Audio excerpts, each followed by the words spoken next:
Good morning everyone. आप सबका पुनः स्वागत है हमारे इस नए क्लास में।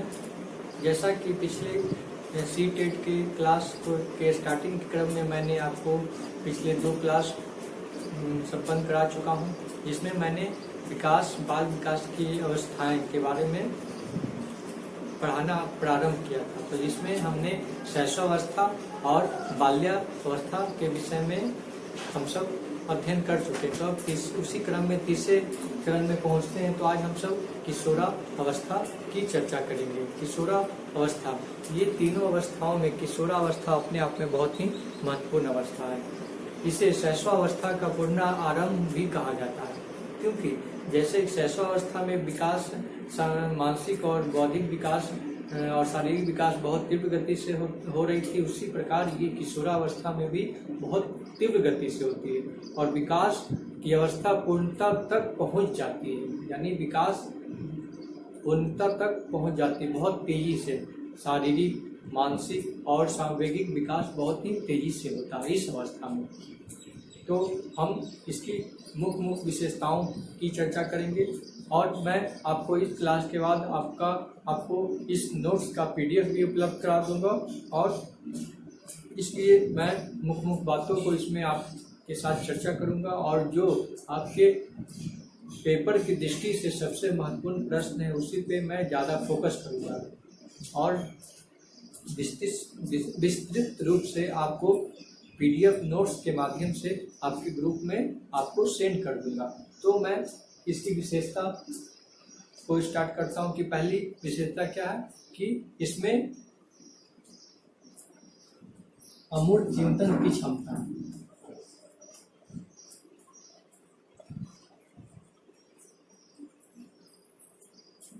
यानी इस अवस्था में जो बालक होते हैं, किशोर होते हैं, उनके शारीरिक एवं मानसिक विकास बहुत तेजी से होता है। किशोर बहुत अधिक काल्पनिक भी हो जाता है, वह कल्पना में खोया रहता है, अर्थात अमूर्त चिंतन की प्रवृत्ति उनमें आ जाती है। किसी चीज को बिना देखे हुए उसके बारे में सोचना प्रारंभ कर देते हैं। यानी इस अवस्था की सबसे महत्वपूर्ण विशेषता क्या है कि बालकों में अमूर्त चिंतन की प्रवृत्ति का उत्पन्न होना। वो किसी भी चीज को, किसी भी तर्क को अपने अमूर्त चिंतन यानी कल्पना के आधार पे उस पर सोचना प्रारंभ कर देते हैं। अब दूसरी विशेषता की ओर हम सब चर्चा करते हैं कि इसकी दूसरी विशेषता क्या है। दूसरी विशेषता है कि इस अवस्था की सबसे खास बात है कि सांवेगिक विकास होना।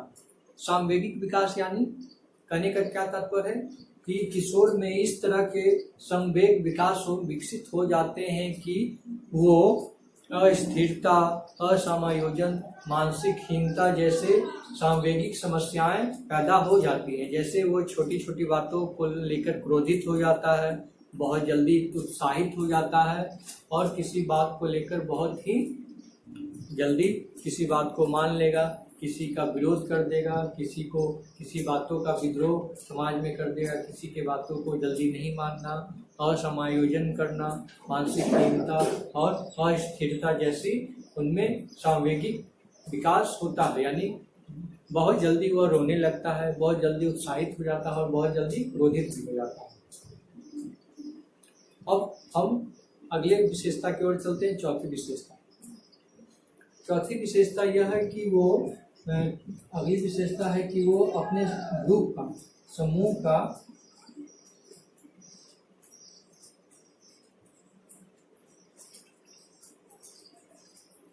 का सक्रिय सदस्य,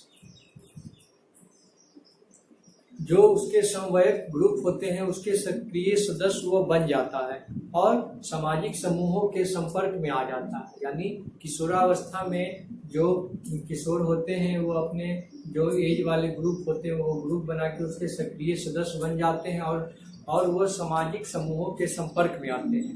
किसी चीज को करने के लिए उत्साहित होते हैं, नेतृत्व करने की क्षमता उनमें विकसित हो जाती है, किसी कार्य को आगे बढ़ चढ़ कर करने के लिए वो अग्रसर होते हैं। वो और समाज के नियमों, व्यवहारों, रीति रिवाजों को सीखता है और उनमें समाज सेवा की भावना उत्पन्न होती है।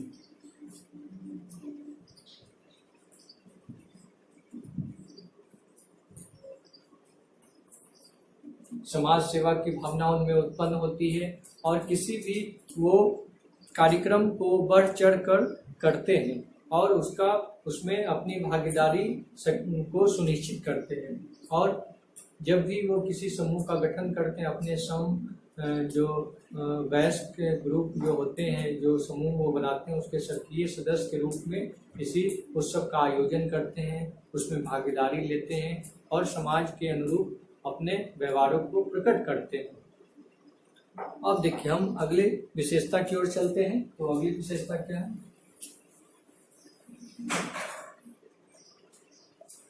देखिए अगली विशेषता क्या है? किशोर ऐतिहासिक और महान लोगों को अपना हीरो मानने लगता है। यानी इस अवस्था में किशोरों में ऐसी प्रवृत्ति उत्पन्न हो जाती है जिससे वो ऐतिहासिक और महान लोग को रोल मॉडल के रूप में, यानी उसका वो अनुसरण करते हैं, उनके जैसा वो बनना चाहते हैं, उसको रोल मॉडल बनाते हैं, उसी के अनुरूप अपने व्यवहारों को प्रकट करना चाहते हैं, उनके अनुसार वस्त्र, अपना हाव भाव एवं स्वभाव को वो बनाना चाहते हैं। यानी उनका किसी चीज का रोल मॉडल, किसी को रोल मॉडल मानते हैं। जैसे कोई महात्मा गांधी को रोल मॉडल मानता है, कोई किसी हीरो को मानेगा, कोई किसी मनोशास्त्री को मानेगा, मनोवैज्ञानिकी को मानेगा, जैसे कि और इस गुण के कारण इसमें क्या होता है, इसकी विशेषता क्या, किसे कहा जाता है? वीर पूजा की प्रधानता।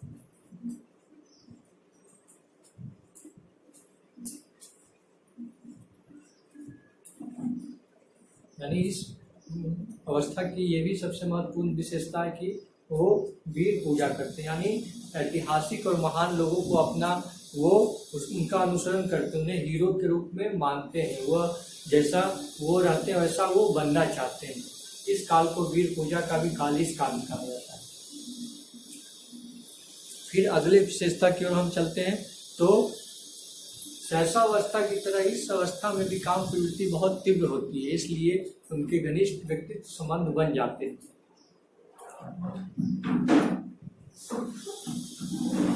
अगला विशेषता क्या है? काम प्रवृत्ति की तीव्रता।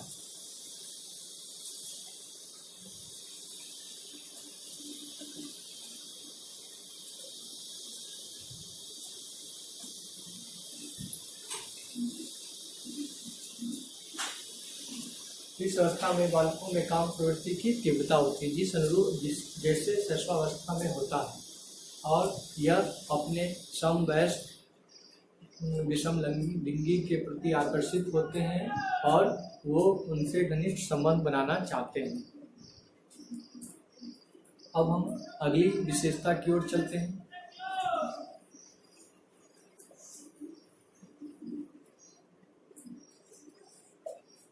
अगली विशेषता क्या है? किशोरों में अपराधी प्रवृत्ति का भी विकास हो जाता है और उसे व्यवसायिक चिंता भी सताने लगती है। आपराधिक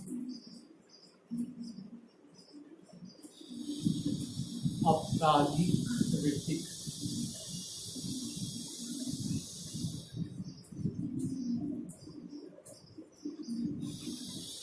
इस अवस्था में आपराधिक प्रवृत्ति का भी विकास होता है।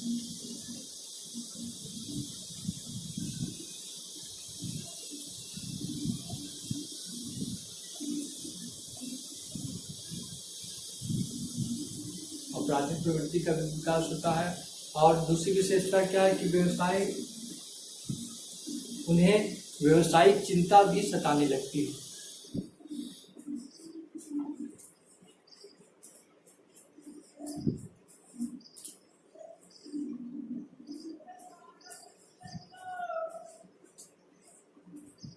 यानी इस किशोरावस्था में भी जिस व्यक्ति में अपराधी वाले गुण होते हैं उनमें आपराधिक प्रवृत्ति का विकास होने लगता है।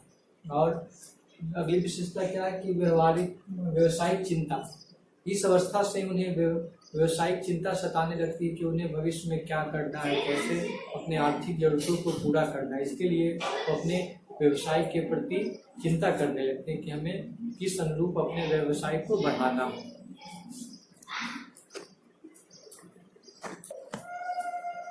और अगली विशेषता की चर्चा करने से पहले हम इस पे और एक नोट्स बताना चाहते हैं आपको कि इस तरह तेज परिवर्तन की अवस्था होने के कारण स्टेने हॉल ने इस अवस्था को, किशोरावस्था को किस नाम से मतलब परिभाषित किया है कि तनाव, विरोध और तूफान की अवस्था। किशोरावस्था को स्टेने हॉल ने क्या कह के संबोधित किया है कि ये तनाव की अवस्था है, विरोध की अवस्था है और तूफान की अवस्था है। ऐसा किन्होंने कहा? स्टेने हॉल ने कहा।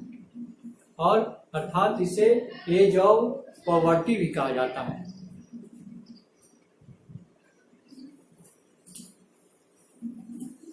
पहले स्टेने हॉल ने क्या कहा?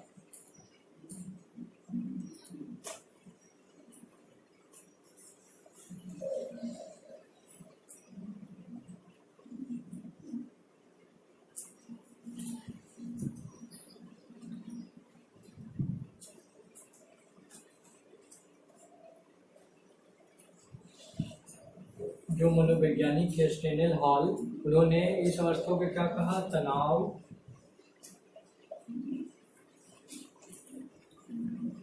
विरोध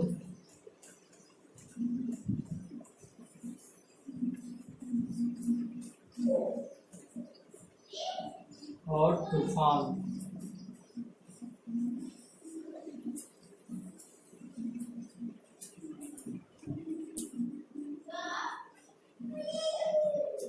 यानी स्टेने हॉल ने इस अवस्था को तनाव, विरोध और तूफान की अवस्था की संज्ञा दी है।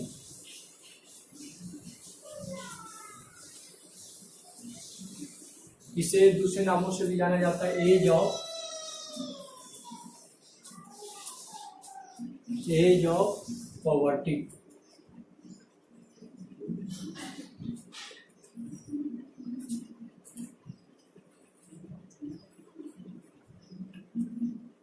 किशोरावस्था को एज ऑफ पॉवर्टी के नाम से भी जाना जाता है।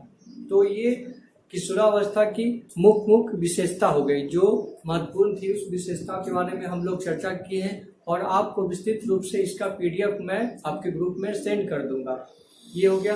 अब हम सब आगे चलते हैं, इसकी जो किशोरावस्था में शिक्षा का स्वरूप है उसके विषय में हम चर्चा करते हैं कि शिक्षा का स्वरूप कैसा होना चाहिए। तो देखिए, इस अवस्था में संवेगात्मक समस्याएं अधिक होती है, यानी बच्चों के मन में ये मतलब दुविधा होती है, चिंता होने लगती है, संवेग उत्पन्न होती है कि कैसे अपने कैरियर के प्रति किस व्यवसाय को चुना जाए, किस सब्जेक्ट को चुना जाए, कैसे पढ़ा जाए, अपनी आर्थिक आवश्यकताओं को कैसे दूर किया जाए। इसलिए इस अवस्था में जो शिक्षा होनी चाहिए संवेगात्मक विकास पर केंद्रित होनी चाहिए, यानी संवेगात्मक विकास पर केंद्रित होकर ही शिक्षा देनी चाहिए, जिससे उसका अधिक से अधिक लाभ प्राप्त हो सके। और किशोरावस्था में शिक्षा में यौन शिक्षा की भी शुरुआत कर दी जानी चाहिए। बच्चों को यौन शिक्षा के बारे में जागृत करना चाहिए। फिर अगला स्वरूप होना चाहिए कि शारीरिक मानसिक विकास के लिए खेल कूद, पुस्तकालय, वाचालय इत्यादि की व्यवस्था होनी चाहिए। यानी इस अवस्था में जो बालकों का और किशोरों का शारीरिक मानसिक विकास के लिए उनके खेल कूद के साथ पुस्तकालय की व्यवस्था होनी चाहिए, वाचनालय की व्यवस्था होनी चाहिए, एवं जो शिक्षा मतलब पाठ्यक्रम सहगामी क्रियाएं उस पर ज़्यादा विशेष ध्यान देना चाहिए, जिससे उनका शारीरिक विकास भी हो और बौद्धिक विकास हो। और देखिए, जो संवेगात्मक विकास होता है वो इंडोक्राइन ग्रंथि के कारण होता है। इंडोक्राइन यानी अगर आपसे ये प्रश्न अगर सीटेट के पेपर में पूछा जाता है कि संवेगात्मक विकास किस ग्रंथि के कारण होता है, तो किस ग्रंथि के कारण होता है? ये होता है इंडोक्राइन ग्रंथि। किस नाम से जाना है? इंडोक्राइन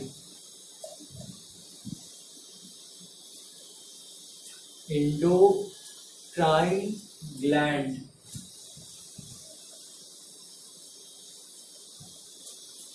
जो किशोरों में जो संवेगात्मक विकास होता है एंडोक्राइन ग्रंथि के कारण होता है। ठीक है, ये महत्वपूर्ण है। कभी पूछा जा सकता कि जो संवेगात्मक विकास जो होता है किस ग्रंथि के कारण होता है, तो एंडोक्राइन ग्रंथि के कारण, एंडोक्राइन। फिर हम सब उसके अगले शिक्षा के स्वरूप में चलते हैं कि किशोरों के रुचियों, योग्यताओं और क्षमताओं को देखते हुए व्यक्ति भिन्नता पर ध्यान देना चाहिए। यानी किशोरों को शिक्षा देने के लिए उसकी रुचियों को ध्यान देना चाहिए, उसके योग्यताओं और क्षमताओं पर विशेष ध्यान देना चाहिए कि हर व्यक्ति का व्यक्तिक भिन्नता पाया जाता है, उसके बौद्धिक और जो मानसिक क्षमता अलग अलग होता है, तो उनके योग्यताएं, क्षमताएं और रुचियां भी भिन्न भिन्न होती हैं। तो उसके आधार पर उसे शिक्षा देनी चाहिए जिससे उसका अधिक से अधिक उसे लाभ पहुंच सके। तो किशोरावस्था में ये शिक्षा का ये मुख्य स्वरूप था, इस पर हमने चर्चा किया। तो आज की क्लास में हम सब क्या पढ़े, किशोरावस्था। तो किशोरावस्था के अंतर्गत महत्वपूर्ण विशेषताओं की चर्चा की और इसका जो शिक्षा का स्वरूप है उसके विषय में हम सब चर्चा की। अब हम आगे अगले क्रम में चलते हैं। तो हम तीनों अवस्थाओं का, जैसे शैशवावस्था, इन्फेंसी, और बाल्यावस्था और किशोरावस्था, तीनों अवस्थाओं का तुलना करते हैं। तुलना करके ये हमें पता चलेगा कि किस अवस्था में कौन सा परिवर्तन होता है, कैसी प्रकृति है किस अवस्था की, और शिक्षा का स्वरूप कैसा है, और शिक्षण की पद्धति क्या होनी चाहिए, और अधिगम प्रक्रिया कैसी होती है तीनों अवस्था में। तो हम तीनों अवस्थाओं का तुलनात्मक अध्ययन अब करते हैं। तो हम तीनों अवस्थाओं का तुलनात्मक अध्ययन करते हैं, और जब तुलनात्मक अध्ययन करते हैं तो हमें ये अच्छी तरह से पता हो जाएगा कि तीनों अवस्था में कैसा विकास की प्रक्रिया कैसी होती है, इसकी प्रकृति कैसी है, और किस प्रवृत्ति से इनका विकास होता है, शिक्षा का स्वरूप क्या है, तो हम चर्चा करते हैं। तो सबसे पहले हम शैशवावस्था में चलते हैं। तो जैसा कि आप सब जानते हैं कि शैशवावस्था की अवधि कब से कब तक मानी जाती है, 0 से 6 वर्ष तक मानी जाती है। 0 से यानी जन्म से लेकर 6 वर्ष तक की आयु को क्या कहा जाता है, शैशवावस्था कहा जाता है। और उसी तरह बाल्यावस्था की अवधि क्या होती है, 6 से 12 वर्ष तक। 6 से 12 वर्ष तक बाल्यावस्था की अवधि। और किशोरावस्था की अवधि कब से कब होती है, 12 से 18 वर्ष। ये तो इनके अवधि के विषय में चर्चा हो गया, तुलनात्मक हो गया। 6 से जन्म से 6 वर्ष तक, 6 से 12 वर्ष तक, और 12 से 18 वर्ष तक।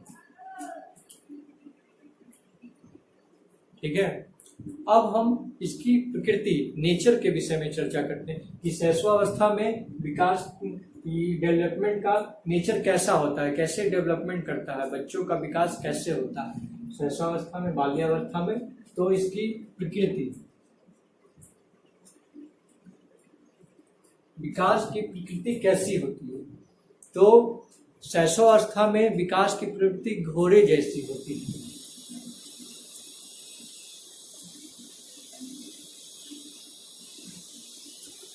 जैसे घोड़े की गति बहुत तीव्र होती है, उसी तरह विकास की गति भी बहुत तीव्र होती है। यानी इसको मतलब ट्रिक के रूप में जानने के लिए क्या बोल सकते हैं कि इसकी प्रकृति घोड़े जैसी होती है। जैसे घोड़े बहुत तीव्र गति से दौड़ता है, बहुत तेजी से दौड़ता है, उसी तरह इस अवस्था में विकास बहुत तेजी से होता है। और बाल्यावस्था की प्रकृति कैसी होती है, हाथी जैसी होती है।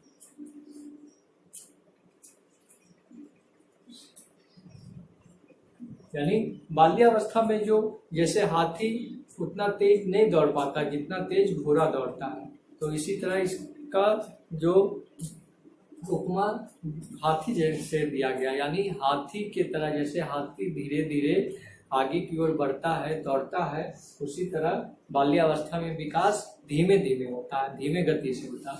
शैशवावस्था की अपेक्षा बाल्यावस्था में विकास की गति धीमी हो जाती है और पुनः किशोरावस्था में विकास की गति पुनः घोड़े जैसी होती है। यानी किशोरावस्था में फिर जो सामाजिक, जो बौद्धिक और शारीरिक विकास बहुत तीव्र गति से होती है, इसलिए इसे मतलब घोड़े जैसी होती है। अब हम सब देखते हैं कि दूसरा जो क्या इसमें अंतर है, यानी विकास मतलब कैसा विकास होता है। तो इसमें देखेंगे कि शैशवावस्था में बौद्धिक, शारीरिक और मानसिक विकास तेजी से होता है। शारीरिक और मानसिक विकास तेजी से होता है, इसमें तेजी से होता है। और इसमें क्या होता है, धीमा होता है। शारीरिक और मानसिक विकास बाल्यावस्था में धीमे होता है और किशोरावस्था में क्या होता है, विकास तीव्र गति से होता है, विशेष रूप से सामवेगिक विकास होता है, यानी तीव्र गति से होता है, तीव्र गति से, और सामवेगिक विकास ज्यादा होता है। सामवेगिक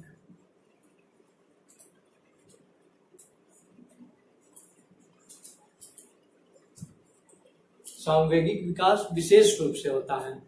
और जैसा कि जानते हैं कि शैशवावस्था में शारीरिक और मानसिक विकास तेजी से होता है, लेकिन नैतिक विकास नहीं होता है।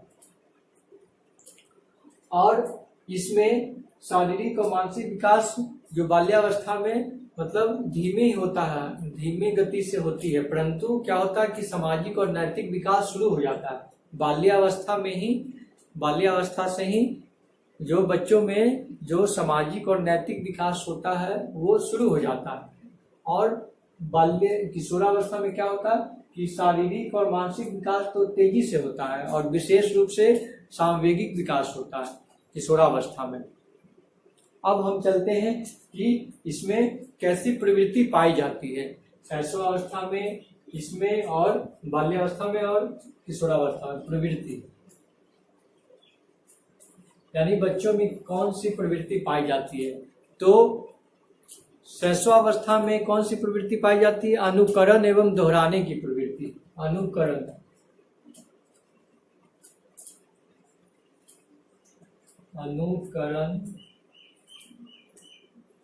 एवं दोहराने,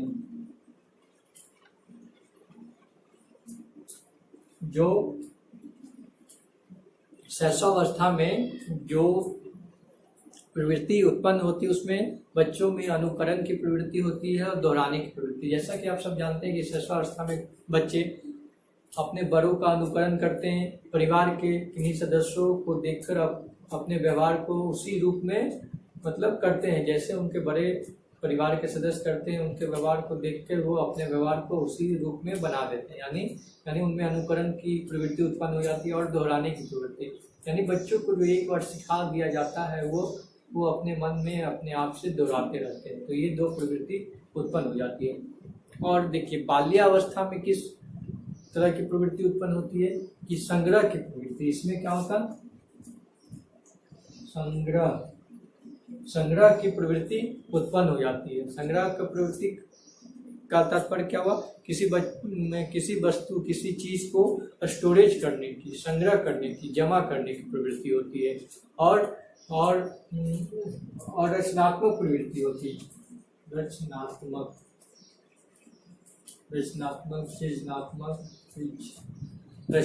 प्रवृत्ति उत्पन्न होती है और सृजनात्मक। देखिए अगर इन दोनों की तुलना करें तो शैशवावस्था में अनुकरण की प्रवृत्ति और दोहराने की प्रवृत्ति का विकास होता है, और बाल्यावस्था में संग्रह की प्रवृत्ति, रचनात्मक कार्यों की करने की प्रवृत्ति और सृजनात्मक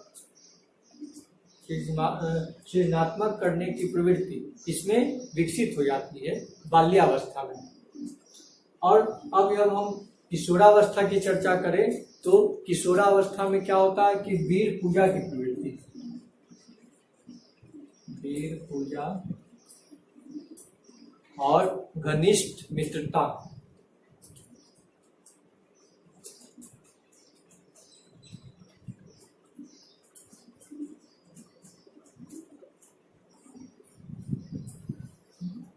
किशोरावस्था में कौन सी प्रवृत्ति की विकास होता है? वीर पूजा की प्रवृत्ति, घनिष्ठ मित्रता। तो तीनों अगर अवस्थाओं की हम तुलना करें तो हम ये देखेंगे कि शैशवावस्था में अनुकरण की प्रवृत्ति का विकास होता है और दोहराने की प्रवृत्ति। उसी अनुसार बाल्यावस्था में योग संग्रह की प्रवृत्ति, रचनात्मक कार्य करने की प्रवृत्ति, व्यक्ति में सृजनात्मकता का विकास होता है। ये सब प्रवृत्ति का विकास बाल्यावस्था में होता है। और किशोरावस्था में क्या होता है? वीर पूजा की प्रवृत्ति, यानी रोल मॉडल बनाना। यानी इस अवस्था में बच्चे किसी न किसी को अपना रोल मॉडल बनाते हैं और उसी के अनुरूप अपने आप को ढालते हैं, उसके अनुसार उसके कार्यों को और उसके क्रियाकलापों से इतना प्रभावित हो जाते हैं कि अपने आप को उसी के अनुरूप बनाना चाहते हैं और इसमें घनिष्ठ मित्रता बनाने की प्रवृत्ति उत्पन्न होती है। तो ये सब प्रवृत्ति की बात हो गई। तो फिर अगले में हम सब चलते हैं कि शिक्षा का स्वरूप कैसा होना चाहिए, शैशवावस्था में कैसा होना चाहिए, बाल्यावस्था में कैसा होना चाहिए और किशोरावस्था में। तो शैशवावस्था में देखते हैं कि शिक्षा का स्वरूप कैसा होना, पालन पोषण पर बल देना चाहिए। यानी बच्चों के पालन पोषण पे बल देना चाहिए जिससे बालक का शारीरिक और मानसिक विकास हो। शिक्षा का स्वरूप बस यही होता। और बाल्यावस्था में शिक्षा का स्वरूप कैसा होता कि भाषा का विकास पे बल देना चाहिए। बाल्यावस्था में बच्चों को विशेष रूप से भाषा विकास पे बल देना चाहिए। और किशोरावस्था में शिक्षा का स्वरूप किस अनुरूप होना चाहिए कि संवेगात्मक विकास पे बल।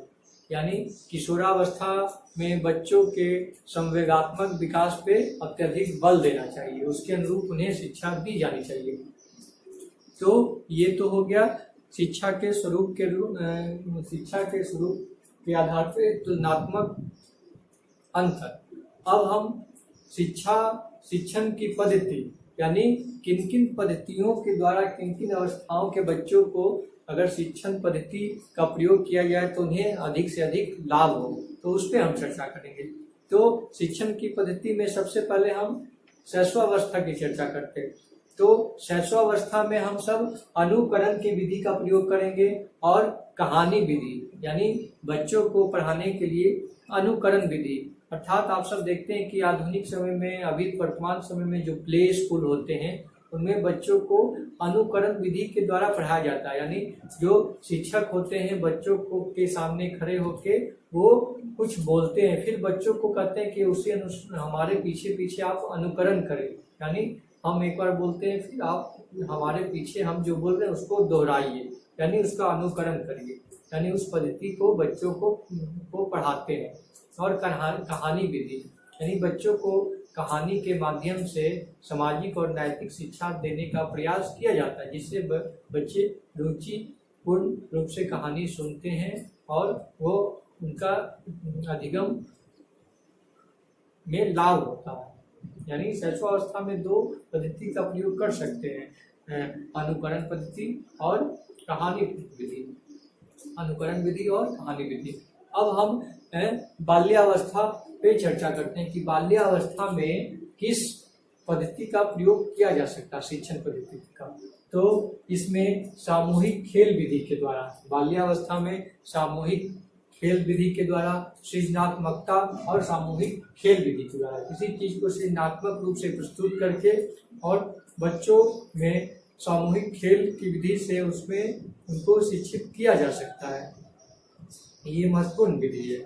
और जो हम किशोरावस्था की चर्चा करते हैं, जब किशोरावस्था का शिक्षण पद्धति की ओर चलते हैं तो इसमें क्या होता है, व्यक्तिगत भिन्नता के अनुसार शिक्षा दी जानी चाहिए। किशोरावस्था में व्यक्तिगत भिन्नता को देखकर उसके अनुरूप उसे शिक्षा देनी चाहिए। ठीक है, अब ये तो हो गई शिक्षण पद्धति। अब हम आगे चलते हैं सीखने की प्रवृत्ति, यानी सीखने की गति, यानी किन किन अवस्था में सीखने की गति कैसी होती है। तो शैशवावस्था में सीखने की गति बहुत तीव्र होती है, यानी कोई भी चीज बच्चा बहुत जल्दी सीखता है। और फिर अगर हम बाल्यावस्था में देखें तो बाल्यावस्था में सीखने की गति धीमी पड़ जाती, मंद पड़ जाती, यानी बच्चे धीमा धीमा सीखता है। और फिर किशोरावस्था में जब हम देखते हैं सीखने की गति तो बहुत तीव्र होती है, यानी शैशवावस्था में तीव्र होती है, बाल्यावस्था में मंद होती है और फिर किशोरावस्था में फिर तीव्र हो जाती है। तो आज हम सब इस क्लास में किशोरावस्था के बारे में विस्तृत रूप से चर्चा किए, जिसके अंतर्गत हम सब किशोरावस्था की विशेषताओं के बारे में पढ़े और उसका जो शिक्षा का स्वरूप है उस पर चर्चा की। उपरांत हम सब तीनों अवस्थाओं का तुलनात्मक अध्ययन किए, शैशवावस्था, बाल्यावस्था और किशोरावस्था, इन तीनों अवस्थाओं का अध्ययन किए। तो आज के क्लास को मैं यहीं विराम देता हूँ।